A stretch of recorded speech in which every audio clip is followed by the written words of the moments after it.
નમસ્તે. ધોરણ 11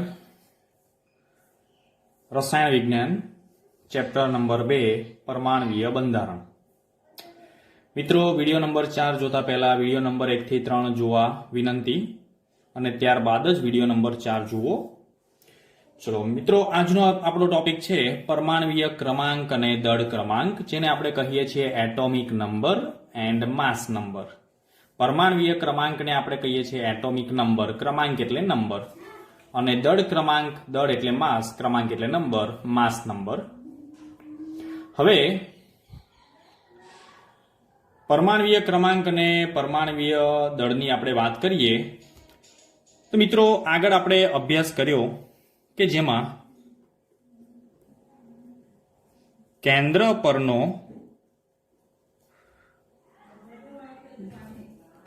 પરનો ધનભાર જે છે મિત્રો, એ કેન્દ્ર પરનો ધનભાર એ તેમાં રહેલા પ્રોટોનને કારણે હોય છે. મિત્રો, આ આપણે જાણીએ છીએ, કેન્દ્ર પરનો ધનભાર છે તે પ્રોટોનને કારણે હોય છે. અને આગળ આપણે એ પણ નક્કી કર્યું કે પ્રોટોનનો જે ભાર છે, પ્રોટોનનો ભાર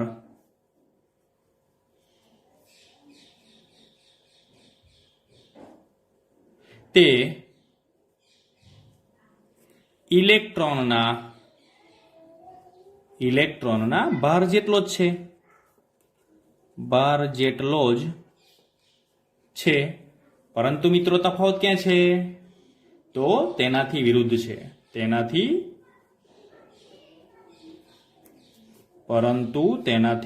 વિરુદ્ધ. મિત્રો, ફરી એકવાર જોઈએ, કેન્દ્ર પરનો ધનભાર એ પ્રોટોનને કારણે હોય છે, અને પ્રોટોનનો જે ભાર હોય છે એટલા જ ઇલેક્ટ્રોનનો ભાર હોય છે, પરંતુ પરસ્પર વિરુદ્ધ હોય છે. બીજી આપણે એ પણ વાત કરેલી, આગળ આપણે એ પણ શીખી ગયેલા છે કે કેન્દ્રમાં રહેલા પ્રોટોનની સંખ્યાને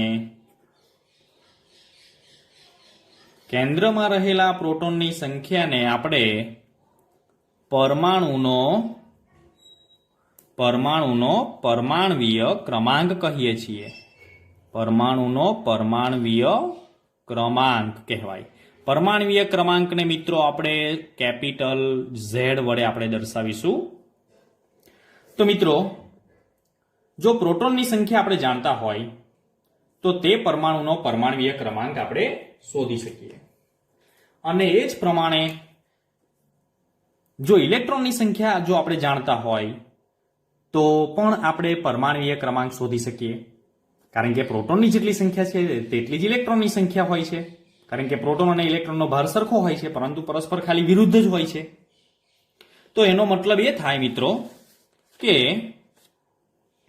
જે પરમાણ્વીય ક્રમાંક છે, અહીંયા લખી શકાય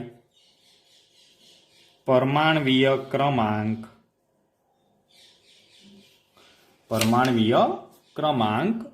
Z એ શું છે? તો કે પરમાણુના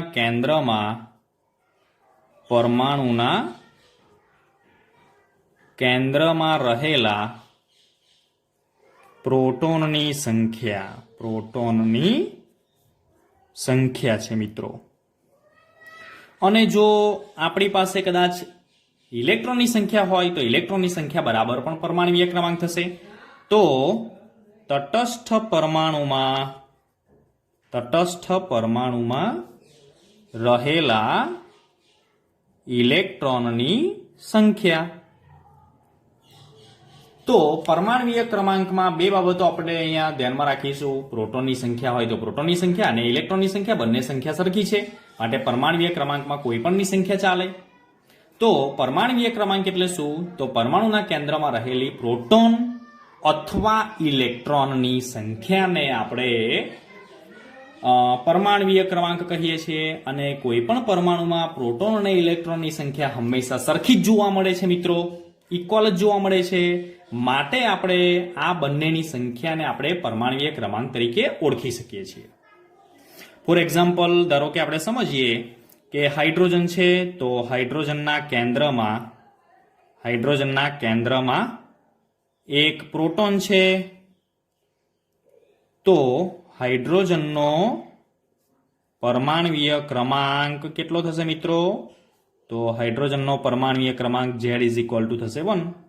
એ જ રીતે જો સોડિયમ હોય તો સોડિયમના કેન્દ્રમાં 11 પ્રોટોન છે, તો સોડિયમનો પરમાણવીય ક્રમાંક Z થશે 11. તો મિત્રો આ રીતે આપણે પ્રોટોન કે ઇલેક્ટ્રોનની સંખ્યા પરથી જે તે તત્વોના પરમાણવીય ક્રમાંક આપણે જાણી શકીએ છીએ. અને વિદ્યુતીય તટસ્થતા જાળવી રાખવા માટે કોઈ પણ પરમાણુમાં પ્રોટોન અને ઇલેક્ટ્રોનની સંખ્યા હંમેશા સરખી જ હોય છે. સોડિયમમાં જેવી રીતે 11 પ્રોટોન છે તો તેમાં 11 ઇલેક્ટ્રોન પણ છે, જેથી જે તે પરમાણુ હોય તે પરમાણુની તટસ્થતા જળવાઈ રહે છે.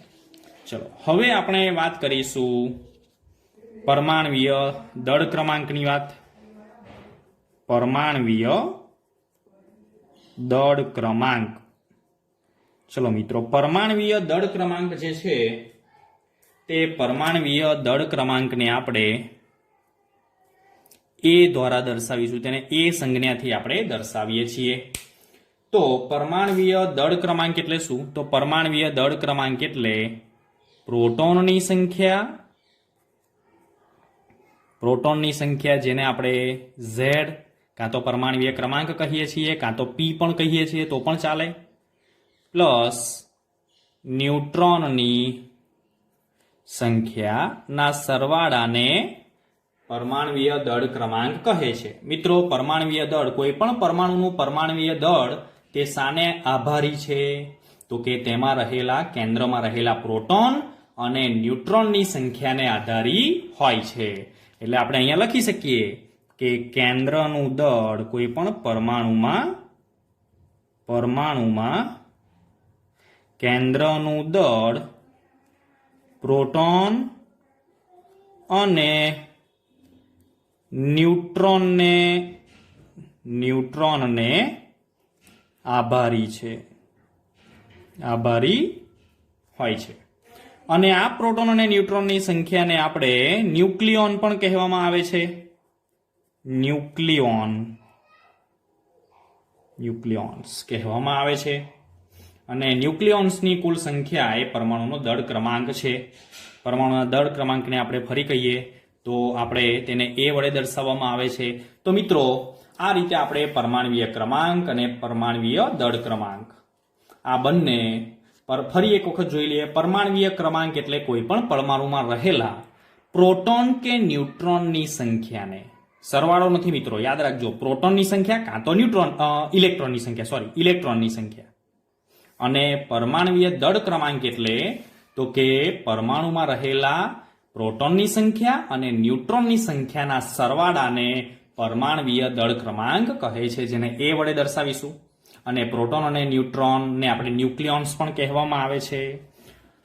ચલો હવે આજે આપણે એક બીજો પણ ટોપિક જોવાનો છે, જેમાં આપણી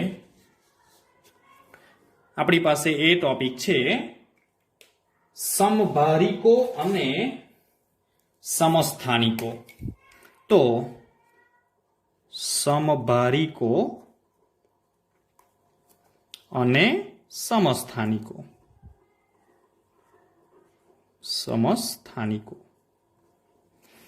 મિત્રો, આને પણ આપણે સમજીશું. આપણે સમભારિકોને આપણે ઇંગ્લિશમાં કહીશું આઇસોબાર્સ.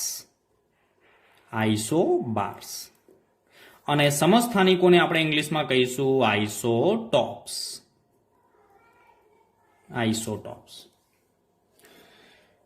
મિત્રો, આપણે સમભારિકો અને સમસ્થાનિકોની આપણે ચર્ચા કરીએ તે પહેલા આપણે અહીંયા એક બાબત ક્લિયર કરી દઈએ કે સામાન્ય રીતે જો પરમાણુને આપણે દર્શાવવો હોય તો ખાસ કરીને આપણે કોઈ એક સામાન્ય સંજ્ઞા x અને તેની આગળ નીચેની બાજુએ z અને ઉપરની બાજુએ a. હવે આપણને એ ખબર છે કે x એટલે કોઈ પણ પરમાણુની સંજ્ઞા છે જે અનનોન છે, અને z જે નીચેની બાજુએ છે તેને સબસ્ક્રિપ્ટ કહીશું, અને એ z છે તે પરમાણવીય ક્રમાંક દર્શાવે છે. પરમાણવીય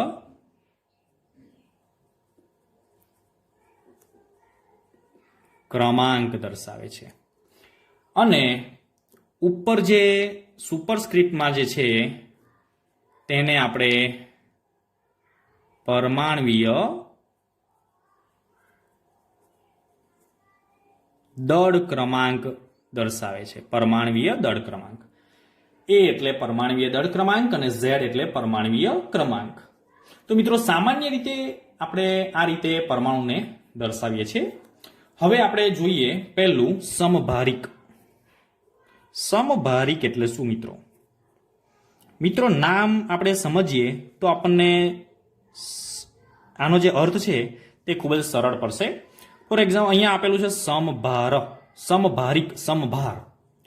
તો ભાર સરખા. ભાર સરખા એટલે શું? જે પરમાણુઓ સરખા દળ ક્રમાંક ધરાવે. ભાર એટલે દળ ક્રમાંક. એટલે અહીંયા આપણે લખીશું કે જે પરમાણુઓ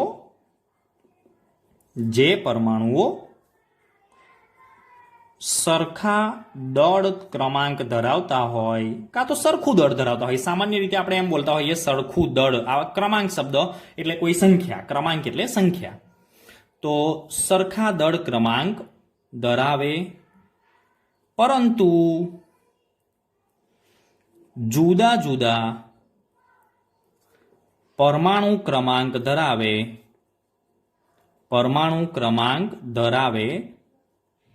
તેવા પરમાણુઓને સમભારિક એટલે કે આઇસોબાર્સ કહે છે. મિત્રો એને એક એક્ઝામ્પલ દ્વારા આપણે સમજીએ.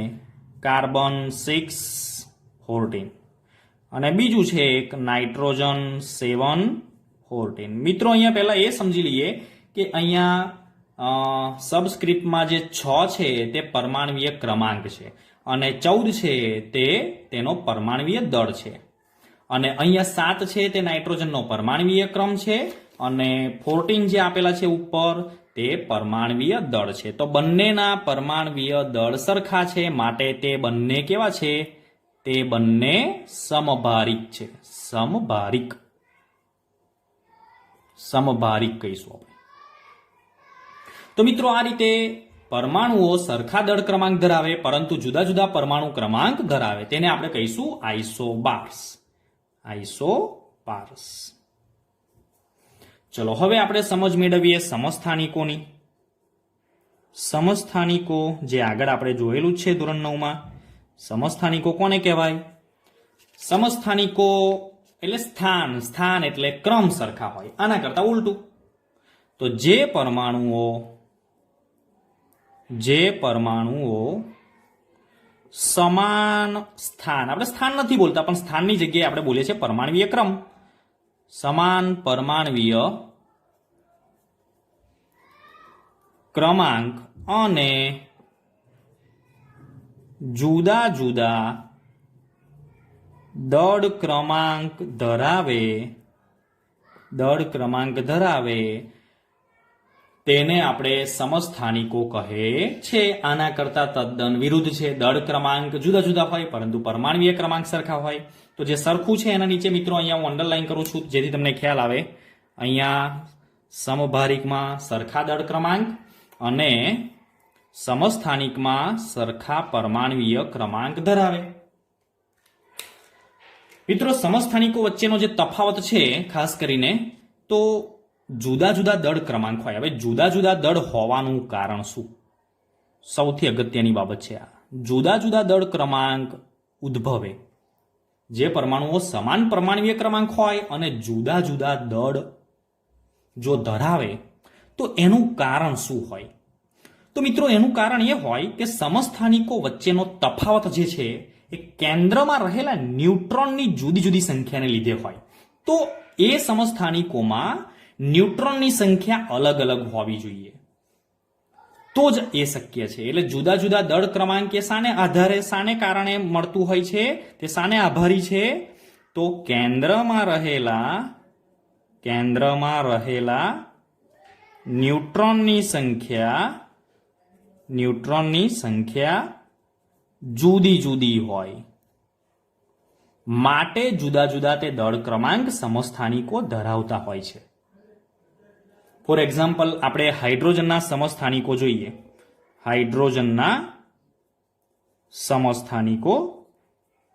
તો હાઇડ્રોજનના સમસ્થાનિકમાં આપણને ખબર છે તેનો પહેલો એક સમસ્થાનિક છે પ્રોટિયમ. તો ચલો મિત્રો, પ્રોટિયમ જે છે એને આપણે હાઇડ્રોજન 1 વડે દર્શાવીએ છીએ અને જેનું પ્રમાણ 99.985%, જ્યારે એના બીજા બંને સમસ્થાનિકનું પ્રમાણ બાકીના પર્સન્ટેજમાં રહેલું હોય છે. તો આમાં મિત્રો આપણને ખ્યાલ છે કે પ્રોટિયમમાં મિત્રો એક પ્રોટોન છે, એક પ્રોટોન, જે આપણને અહીંયા આના પરથી ખબર પડશે. અને ઉપર છે તે પરમાણવીય દળ છે, પણ એ અહીંયા પરમાણવીય ક્રમાંક આવશે. એટલે અહીંયા પરમાણવીય ક્રમાંક છે 1 અને ઉપર છે તે પરમાણવીય દળ, પણ પરમાણવીય દળમાં એક જ પ્રોટોન છે, એટલે કે ન્યુટ્રોન છે નહીં. એટલે અહીંયા આપણે લખીશું ન્યુટ્રોન ગેરહાજર, એટલે કે 0 ન્યુટ્રોન છે. ચલો ત્યાર પછી બીજો સમસ્થાનિક ડ્યુટેરિયમ. તો ડ્યુટેરિયમને આપણે ડી વડે દર્શાવીએ છીએ 1, 2. હવે આ ડ્યુટેરિયમ છે જેનું પ્રમાણ 0.015% છે, જેમાં પરમાણવીય ક્રમ તો એક જ હોવાનો, પરમાણવીય ક્રમ તો ત્રણેયનો સરખો જ હોવાનો, પરંતુ તેના પરમાણવીય દળ અલગ અલગ છે. તો મિત્રો અહીંયા આપણે જોઈશું તો તેમાં પ્રોટોન તો સરખો જ છે, પ્રોટોન 1 આવશે અને ન્યુટ્રોનની સંખ્યા છે તે બદલાશે. તો ન્યુટ્રોન અહીંયા એક પ્રોટોન ને એક ન્યુટ્રોન, એટલે 2 થયા. આ જે પરમાણવીય દળ ઉપર છે તો તેમાં એક પ્રોટોન અને એક ન્યુટ્રોન છે, એટલે ન્યુટ્રોનની સંખ્યા અહીંયા થશે 1. તો મિત્રો અહીંયા ધ્યાન રાખીશું, પ્રોટિયમમાં ન્યુટ્રોનની સંખ્યા છે 0, ડ્યુટેરિયમમાં ન્યુટ્રોનની સંખ્યા છે 1. અને હવે આપણે જોઈશું ટ્રિટિયમમાં. તો ટ્રિટિયમને આપણે દર્શાવીશું ટી, ટ્રિટિયમનો ટી અને 3 ઉપર, 1 અને 3. ચલો, આનું પ્રમાણ ખૂબ જ નહિવત હોય છે અને ખૂબ જ અલ્પ માત્રામાં મળે છે. તે અલ્પ માત્રામાં મિત્રો આપણે અહીંયા ટ્રિટિયમ તો એમાં છે પ્રોટોન, એક પ્રોટોન, અને ન્યુટ્રોન કેટલા છે તો એક પ્રોટોન અને 2 ન્યુટ્રોન, એટલે ટોટલ 3 થશે અહીંયા. એટલે આપણે અહીંયા લખીશું ન્યુટ્રોન. તો ન્યુટ્રોનની સંખ્યા થશે અહીંયા 2. તો મિત્રો આપણે જોયું કે આ એક સમસ્થાનિક છે, પ્રોટિયમ, ડ્યુટેરિયમ અને ટ્રિટિયમ. કેમ સમસ્થાનિકો છે? તો તેમાં પરમાણવીય ક્રમાંક, એટલે કે પ્રોટોનની સંખ્યા, પરમાણવીય ક્રમ અહીંયા દરેકની સરખી છે. 1 અહીંયા પણ એક ડ્યુટેરિયમમાં અને અહીંયા ટ્રિટિયમમાં પણ એક છે, પરંતુ ત્રણેયનો જે ભાર છે તે ભાર સરખા છે. પ્રોટિયમનો ભાર 1, ડ્યુટેરિયમનો ભાર 2, ટ્રિટિયમનો ભાર 3, એટલે કે ભાર અલગ અલગ હોય તો તેને સમસ્થાનિક કહેવાય. પરંતુ આ ભાર અલગ અલગ હોવાનું કારણ શું? તો ન્યુટ્રોનની સંખ્યા, આમાં 0 ન્યુટ્રોન છે, આમાં 1 ન્યુટ્રોન છે, જ્યારે આમાં 2 ન્યુટ્રોન છે, માટે તેના દળ અલગ અલગ હોય છે.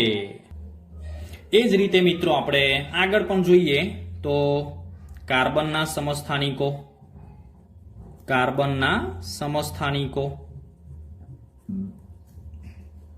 તો કાર્બનના સમસ્થાનિકોમાં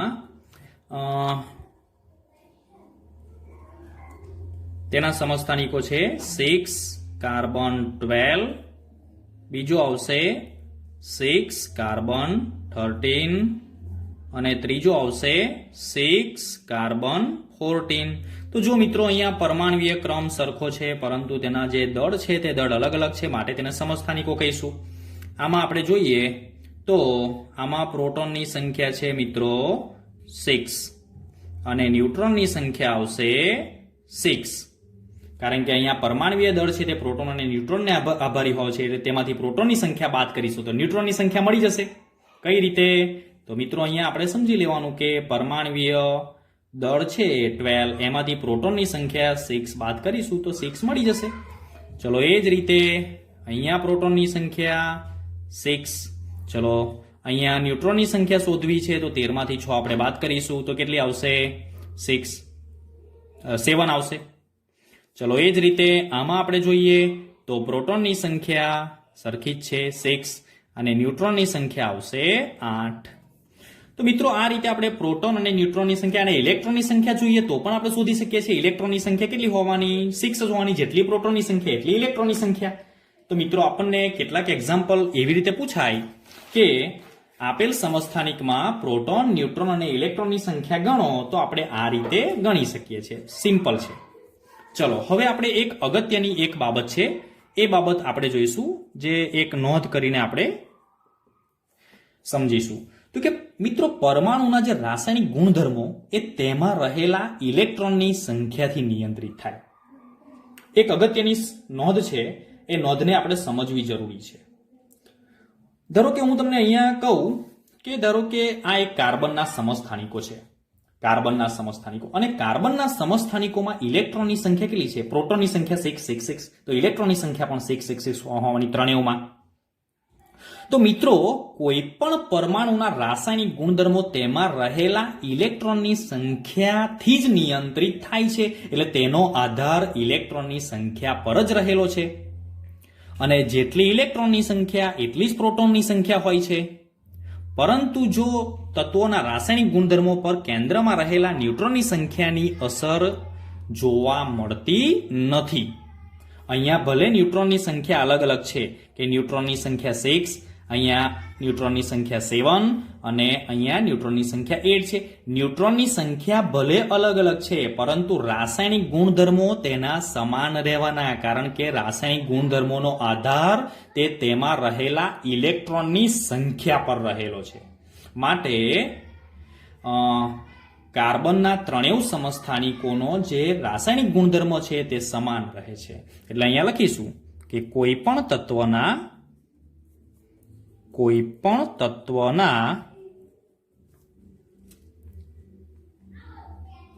તમામ સમસ્થાનિકોના રાસાયણિક ગુણધર્મો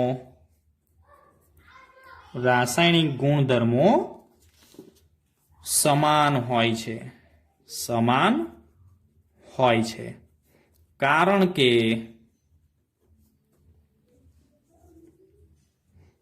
કોઈ પણ તત્વના રાસાયણિક ગુણધર્મો